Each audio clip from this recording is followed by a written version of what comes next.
বাজারে গেলে family card নিয়ে গেলে 100 টাকার বাজার 50 টাকা হয়ে যাবে, তো 50 টাকা আমাদের রয়ে গেল না? একটু পুঁজি তো থাকবে না, একটু একটু একটু একটু করে, কোনোটার থেকে 20 টাকা, কোনোটা থেকে 50 টাকা, কোনোটা থেকে ধরেন 200 টাকার জিনিস 100 টাকা, একটু জমলো না? এটা আমাদের সুবিধা হইলো না? হ্যাঁ, তাইলে আমাদের কি করতে হবে? আগে এটা নিয়ে চিন্তা করতে হবে। সবাই আমরা ধানের শীষে ভোট দিব, তাই না?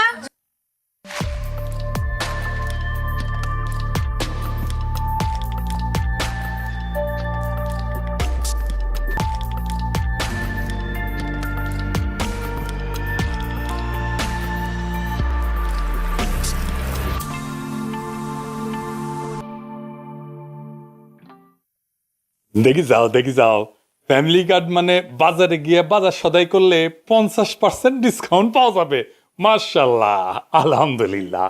তারেক রহমান যদি এনা ফ্যামিলি কার্ডের বউ ঢুকে দিল নি, তাইলে কলে 2টা বউ পালে হনি। এখনই গান ধরেন চ্যাংড়া বেড়ারা, বিএমপি পায়ে পড়ি রে, ফ্যামিলি কার্ডের বউ ঢুকে দে। এই ডিসকাউন্ট করলে খুব ভালো জিনিস, বিএনপি ভালো জিনিসই ধরিছে। এটাও কিনেছি ডিসকাউন্টে। এই হুডি, আমার এই নতুন হুডি দিয়ে ভাবিছে সবাই নতুন হুডি পরে দাদা ফ্যাশন করিচ্ছে, তার উপরে এইটি আবার এডিডাসের লোগো আছে। উরে ভাব রে, দাদা কত বড় লোক না রে পাগলা। এখন প্রচুর ঠান্ডা, তো আমার আগের হুডি দিয়ে ঠান্ডা যায় না, তাই এটা কিনেছি। ইউরোপে সেল দেয়, মেলা কম দামে পাওয়া যায় জিনিসপত্র। আমি ঠাজি খেয়ে থাকি, সেল দিলে ঝ্যাপে পড়ি। বিএনপি যেমন ঝ্যাপে পড়ে আমার ফেসবুকের উপরে উঙ্কা, এটাও সেলে কিনেছি। সেলে কিনলে ঝামেলা হয়েছে যে সাইজ মতো পাওয়া যায় না, কোনটা হয় টাইট, কোনটা হয় ঢিলা। এটা না ঢিলা হয়েছে, যে দেখিস কাদের এটি ঝুলে পড়িছে, যে এটিও ঝুলে পড়িছে। সব পড়ুক গা, কাজ চলিচ্ছে আলহামদুলিল্লাহ। যাই হোক, আজকের এপিসোডে আসি বিএনপির আর একটা প্ল্যান নিয়ে, শিক্ষিত মানুষের প্ল্যান, পুরাই এডুকেশন আর কি। এটা বিএনপির ওয়েবসাইটে আছে, এডিটর সাহেব দেখান ইংরেজিতে তো কইছে, তাহলে ঠিকই কইছে তাই না? কইছে যে 2034 সালের মধ্যে বাংলাদেশের অর্থনীতি $1 ট্রিলিয়ন অর্থনীতি হবি, মানে $1000 বিলিয়ন হবি আর কি। ভালো কথা। হাসিনাও $1 ট্রিলিয়ন অর্থনীতি করবি কছিল 2041 সালে, দেখি চাও তো। হাসিনার চেয়েও এক ধাপ আগে যায় তারেক রহমান কাছে 2034-এ করবি। উরে বাবার রে, 7 বছর আগে নিচ্ছে আর কি। প্রচুর প্ল্যান টর্নেল করতে পারে, তো প্রচুর শিক্ষিত এডুকেশন লোক আছে ওদের দলের মধ্যে, সেই জন্যে ওই 7 বছর আগে নিছে। আচ্ছা, এটা আমরা না রোস্টিং করবো, আগে দেখে নেই বাংলাদেশের ইকোনমির সাইজ কত ইঞ্চি আর কি, কত বিলিয়ন আর কি। এটা মোটামুটি এটি গেছে 520 বিলিয়ন, ধরে নি 520 বিলিয়ন। তো এটা যারা তৈরি করেছে তারাই প্রথম আলোত লিখিছে, কেন $1 ট্রিলিয়ন অর্থনীতি অবাস্তব না, মানে 15 আলো হয়েছে বিএনপির ফেউ। হ্যাঁ, বুঝেন তো, ফেউ বাঘের পিছে যেমন ফেউ থাকে, 15 আলো বিএনপির পিছে ফেউ। তারেক রহমানের চাকর বাকররা হুক্কা হুয়া করলে কায় হুয়া শুরু করে 15 আলো। হ্যাঁ, উঠি একই জিনিস কওয়া শুরু করে। আগে ইটি যা কইছে তার আগে জয় বাংলা করি। বিএনপি যারা এটা লিখেছে তারাই করছে কি দেখেন, তারা করছে প্রকৃত অর্থে $1 ট্রিলিয়ন অর্থনীতি হইতে হইলে আজকের দামে সেই আকারে পৌঁছাইতে হবে। এজন্য বাংলাদেশকে টানা 1 দশক ধরে 8% বাস্তব প্রবৃদ্ধি ধরে রাখতে হবে। প্রবৃদ্ধি মানে হচ্ছে জিডিপির প্রবৃদ্ধি আর কি। হ্যাঁ, বুঝেছাও? আচ্ছা, জিডিপি কি আগে এই যে একটু জেনে নি। হ্যাঁ, আমরা তো একটু মূর্খ সুরূখ মানুষ, এটা জেনে নিলে ভালো আর কি। এগুলো এডুকেশনের কথা, এগুলো মাথার ঢুকে না। তো জিডিপি মানে হইতেছে একটা দেশ 1 বছরে যত পণ্য এবং সেবা উৎপাদন করে, এটা হইতেছে জিডিপি। সেটার বাজার মূল্য কত, সেটাই জিডিপি। আরো সহজ করে কইলে দেশটা বছরে মোট কত টাকার কাজ করলো, সেটাই জিডিপি। ধরেন 1 বছরে দেশে চাল, কাপড়, ডাইল, ওষুধ, বাস ভাড়া, ডাক্তারি সেবা, মোবাইলের সেবা সবকিছু মিলে যত টাকা লেনদেন হইল আর কি, লেনা এবং দেনা দুটাই সব যোগ করলে যে সংখ্যা আসে সেটাই জিডিপি। বুঝেছাও? তো জিডিপি বড় মানে করলে মানুষ ভালো আছে তা না, এটা সবসময় ঠিক না। এটা একটা মোটা আকার দেখায় যে দেশের অর্থনীতির সাইজ কত, বন্টন দেখায় না। বন্টন বোঝার জন্য অন্য জিনিস দেখতে হয়।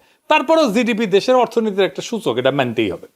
এখন এটা বছর বছর বাড়লে অর্থনীতি ঠিক আছে, বুঝে চাও। আবার দেখেন ওরাই করছে, ওই প্রথম আলোতে করছে, ইতিহাস বলছে এটি অত্যন্ত কঠিন কাজ। বর্তমানে প্রবৃদ্ধি 4% নিচে নেমে আসায় এ লক্ষ্য আরো দূরে সরে যাচ্ছে। ওরাই লিখেছে এটা, আবার ওরাই করছে এটা অত্যন্ত কঠিন কাজ। এই $1 ট্রিলিয়ন কথা এরাই কইছে, যাই লিখেছে প্রথম আলোত ওরাই কইছে, ওরাই বিএনপি যায় কইছে ক ক ক ক ক। আবার ইতিহাসে করছে এটা অত্যন্ত কঠিন কাজ। এটা যে অত্যন্ত কঠিন কাজ তারা যখন জানেই, এটা পাবলিককে কেন কইল? প্রতারণা না এটা? এটা যে কঠিন কাজ তা বুঝার জন্য তো আইনস্টাইন হইতে হয় না। বাংলাদেশে প্রবৃদ্ধি হয়েছিল একবার মাত্র 8-এর কাছাকাছি, 8 কখনোই হয় নাই। একবার 2019 সালে 7.88%, আর একবারও হয়নি 8%। সেইখানে তারা কইতেছে পর পর 10 বছর 8% করে গ্রোথ করা লাগবে, 10 বছর পর পর প্রত্যেক বছর। হ্যাঁ, শুধু তাই না, এই প্রথম আলোর আর্টিকেল কইতেছে অর্থনীতিকে গতিশীল করতে প্রতি বছর অন্তত $10 বিলিয়ন মানসম্পন্ন বেসরকারি বিনিয়োগ প্রয়োজন। উরে বাবা, কি জ্ঞানী মানুষ, পুরাই এডুকেশন হিসাব করে কয়ে দিছে। একেবারে $10 বিলিয়ন বেসরকারি মানসম্পন্ন বিনিয়োগ লাগবি। হে প্রচুর জ্ঞানী, তাই না? পুরা পলিসি সোথা মারিছে হাসিনার কাছ থেকে। হাসিনায় 10 বিলিয়ন হাসিনার কথা দেখা দিতেছি এই যে ওয়ার্ল্ড ব্যাংকের ডকুমেন্ট থেকে, country private sector diagnostic creating markets in Bangladesh, এটা 2021 সালের জুন মাসের ডকুমেন্ট, মানে তখন হাসিনা ক্ষমতা। এটা একেবারে লাইন বাই লাইন মারিছে উটি থেকে। মানে বিএনপির এই তথাকথিত পলিসি ডকুমেন্ট আর এই প্রথম আলোর লেখার মাদার ডকুমেন্ট হইতেছে হাসিনার করা পরিকল্পনা। 4 নাম্বার পেজ দেখান এডিটর সাহেব, এটি কি লিখেছে? দ্য গভর্নমেন্ট অফ বাংলাদেশ, মানে হাসিনা গভর্নমেন্ট, বুঝেছ, estimates that it will need to increase investment to 35% of GDP, bracket an additional $10 billion per year from current levels. দেখিস এটা দিয়ে সে এস্টিমেট করেছে এই বিনিয়োগ করলে প্রত্যেক বছর 8% গ্রোথ হয় জিডিপির। মানে আওয়ামী লীগ করেছে, পুরাই হাসিনার প্ল্যান। বিএনপি সেটা নিচ্ছে, নিয়ে দেখাচ্ছে এটা আমার প্ল্যান। আওয়ামী লীগের সবই দিচ্ছে, আওয়ামী লীগের ভোট নিবি, আওয়ামী লীগের জয় বাংলা নিবি, আওয়ামী লীগের মুক্তিযুদ্ধের চেতনা নিবি, তা প্ল্যান নিলে অসুবিধা কি? কিন্তু আবার কয় আই হ্যাভ এ প্ল্যান, মানে এটা ওর প্ল্যান। কিন্তু প্ল্যানটা যে হাসিনার সেটা কলে কয় না। সব একই রকম, ফ্যামিলি কার্ডও তো হাসিনার প্ল্যান। আমরা সব দেখে দিব, সবগুলো হাসিনার প্ল্যান। এইবার আসেন বিএনপির এই প্ল্যানে, এই যে প্ল্যান দিছে ওয়েবসাইটে, সেটা আসি। বিএনপি করছে যে সে রেগুলেটরি রিফর্ম করবে, এফডিআই মানে ফরেন ডাইরেক্ট ইনভেস্টমেন্ট, মানে বৈদেশিক বিনিয়োগ এনবিআর। দেখিস এটি কইছে BNP has proposed 11 regulatory reforms to make foreign direct investment FDI more appealing to the global community. মানে বাংলাদেশকে আকর্ষণীয় করে তোলা হবে বিদেশি বিনিয়োগকারীদের কাছে। কিছু কিছু বিশেষ পাড়া আছে না, মানে মাইয়ারা খদ্দের জন্য সাইজা গুইজা ছোট লিপস্টিক টিপস্টিক লাগাই দেয়া থেকে না, ইনকা আর কি রাষ্ট্রকে সাজাবি, সোনো পাউডার দিয়ে মাখিবি যেন বিনিয়োগকারী আসে। আরে বেকুব, বিদেশি বিনিয়োগ মানে উন্নয়ন না, বিদেশি বিনিয়োগ মানে কর্মসংস্থান না। রাষ্ট্রের কাজ ইনভেস্টার ফ্রেন্ডলি হওয়া না, ওই কেছে ইনভেস্টার ফ্রেন্ডলি হবি। রাষ্ট্রের কাজ সিটিজেন ফ্রেন্ডলি হওয়া, নাগরিক ফ্রেন্ডলি হওয়া, নাগরিক বান্ধব হওয়া। নাইজেরিয়া বিপুল এফডিআই এসেছে, প্রচুর এফডিআই এসেছে, মানুষের ভাগ্যে পরিবর্তন হয় না। মোজাম্বিকে আফ্রিকার মধ্যে এফডিআই জিডিপি রেশিও সর্বোচ্চ, মানে সবচেয়ে বেশি উঠি ফরেন ডাইরেক্ট ইনভেস্টমেন্ট আসছে আফ্রিকার দেশগুলোর মধ্যে, দারিদ্র যায়নি।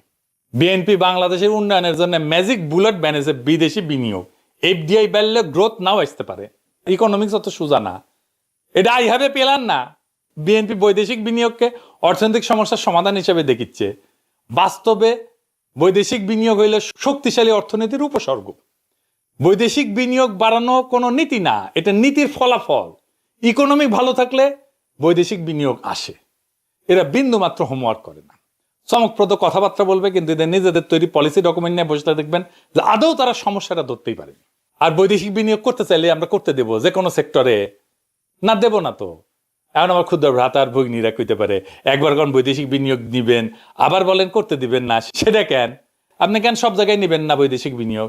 তাহলে কোথায় নেওয়া যায়, কোথায় নেওয়া যায় না, কোথায় নেওয়া উচিত না, সেটা দেখি আসেন, এটা বুঝে দেখি।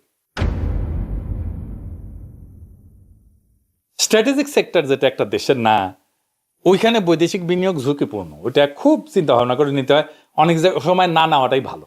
যেমন ধরেন কোনো দেশ যদি কৃষিতে বিনিয়োগ করতে চায়, বীজে বিনিয়োগ করতে চায়, সারে বিনিয়োগ করতে চায়, এটা দেওয়া উচিত না, কারণ এইটা খাদ্যের মার্কেটের নিয়ন্ত্রণ নিয়ে নেয় তারা। এটা করলে জ্বালানিতে নেওয়া উচিত না, জমি বা ভূমি বা রিয়েল এস্টেটে বিদেশি বিনিয়োগ নেওয়া উচিত না, কারণ এটা সার্বভৌমত্বের প্রশ্ন। আপনার টেরিটরির মধ্যে, আপনার দেশের মধ্যে একটা ফরেন টেরিটরি ঢুকে যাবে, বিদেশি একটা টেরিটরি ঢুকে যাবে। শিক্ষায় বিনিয়োগ করতে দেওয়া উচিত না। আপনার যে প্রজন্ম, তার মন মানসিকতা চেঞ্জ করে দেবে সিলেবাস দিয়ে, শিক্ষা দিয়া। যাই হোক, এই আলাপে আর না ঢুকি, কিন্তু শেষ কথা হইতেছে এই বিনিয়োগ দিয়া বিদেশি রাষ্ট্র আমাদের কোনোভাবে কন্ট্রোল করতেছে কিনা এটা বিবেচ্য বৈদেশিক বিনিয়োগ নেওয়ার ক্ষেত্রে। বৈদেশিক বিনিয়োগ দেখলেই আনন্দে নেত্য করা যাবি না। প্রশ্নটা হইতেছে বৈদেশিক বিনিয়োগ আসবে কিনা, এইটা না। প্রশ্ন হইতেছে এই বৈদেশিক বিনিয়োগ কি রাষ্ট্রের নিয়ন্ত্রণ বাড়ায় না কমায়। ওইটা দেখলে আমরা সিদ্ধান্ত নিতে পারবো এই বৈদেশিক বিনিয়োগ আমরা নিব নাকি নিব না। যাই হোক, বাংলাদেশের অর্থনৈতিক গভীর সমস্যাটা কি আসলে, এটা কি বিএনপি বুঝে? এটা সহজে বুঝে দেখি, এত ইংরেজিত কথা কইতে হবে না, এটা খুব সহজ বিষয়। আমি আগে একটা আগামী সরকারের ইকোনমিক পলিসি কি হবে তার এটা নিয়ে ভিডিও করেছিলাম, এই যে এটা না দেখে দেখলে দেখে নিয়েন। আজকে আরেকটা অন্য দৃষ্টিকোণ থেকে আরেকটা অ্যাঙ্গেলে আলাপ করবো। বাংলাদেশে কিন্তু বিনিয়োগ সমস্যা না, আসলে এটা বড় সমস্যা না। বাংলাদেশের সমস্যা হইতেছে বিনিয়োগে প্রত্যাশিত ফল আসে না। বাংলাদেশ গরিব কারণ আমাদের টাকা কম তা না, গরিব কারণ 1 টাকায় আধা টাকার কাজ হয়।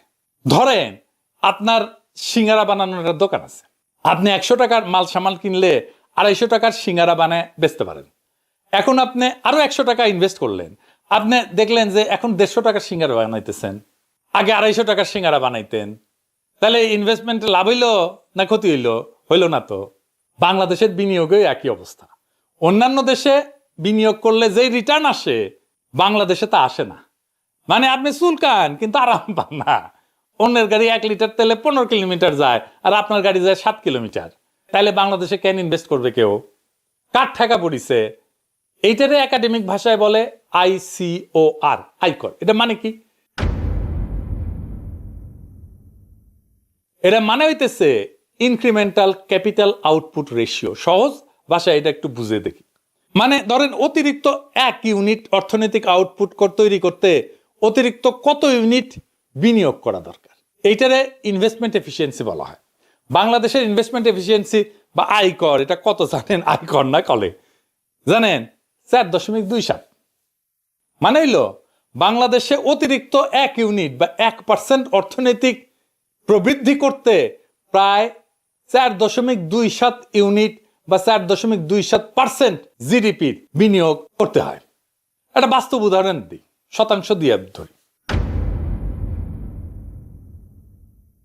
ধরেন আমাদের আসলে জিডিপির 30% হচ্ছে বিনিয়োগ। জিডিপি যা সাইজ, মানে ওই যে 520 বিলিয়ন, তার 30% হইতেছে বিনিয়োগ, আর আমাদের প্রবৃদ্ধি হচ্ছে 7%। এটা ধরে নেন আর কি। তাইলে 7% গ্রোস পাইতে 30% বিনিয়োগের দরকার পড়ছে, তাই না? টাকায় বুঝি, ধরেন 500 বিলিয়ন আমাদের জিডিপি, তাহলে 1% জিডিপি মানে হইতেছে 5 বিলিয়ন, তাই না? ঠিক আছে না? তাইলে 4.27% জিডিপি হইতেছে 21.35 বিলিয়ন, অর্থাৎ 5 বিলিয়ন জিডিপি বাড়াইতে 21 বিলিয়ন নতুন বিনিয়োগ লাগিচ্ছে আমাদের। বুঝেছেন তো হিসাবটা? তার মানে আপনার বিনিয়োগের টাকা ফিরে আসতে 5 বছর সময় লাগবে। টাকা শুধু ফিরে আসতে, লাভের কথা বাদ দেন। এইবার আমাদের এই অঞ্চলের দেশগুলা দেখি।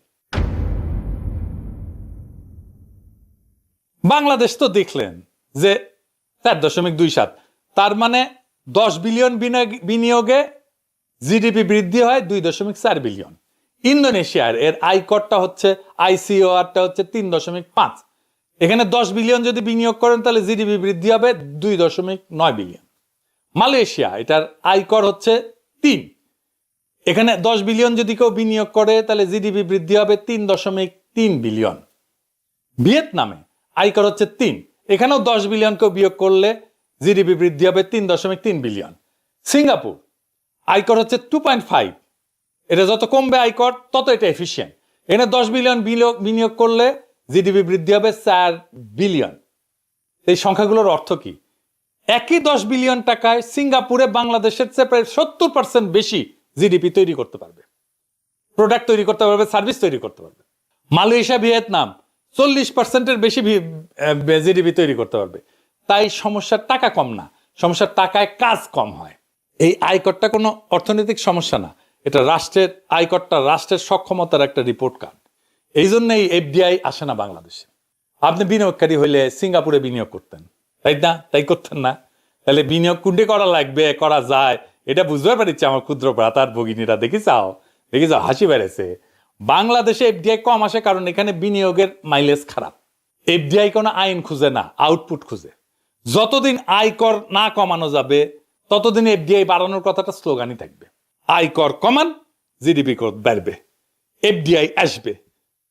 তার মানে আয়কর কমতে হবে, তাইলে জিডিপি এবং বিদেশি বিনিয়োগ আসবে। এখন ক্ষুদ্র ভ্রাতার ভগ্নীরা কইবে, দাদা এবার কইয়া দেন কি করলে আয়কর কমবে আর ফরেন ইনভেস্টমেন্ট আসবে। এইগুলো ইকোনমিস্টরা জানে, এটা আর এটা জটিল বিষয় আর গেলাম না। বিএনপির ইকোনমিস্টদেরও জানার কথা, কিন্তু কেন এমন প্ল্যান করিছে আমার মাথাতে আসে না। বিএনপি সহ বাঙ্গু সুশীলদের কিছু মুশকিল আছে, এটা আমাদের স্বীকার করতে হবে। ওদের আগে ভাব অনেক ভাব, নিজে বিশাল কিছু সেটা কওয়া লাগে, দেখানো লাগে। অন্য কিছু বুঝে না সেটাও কওয়া লাগে। নিজে যে একটা ভালচুন, এটা যেন ফসাদ করে বের হয়ে না যায়, সেই জন্য দলবাজি করা লাগে। এই করতে করতে দম ফুরে যায় ওদের, বুঝেছাও?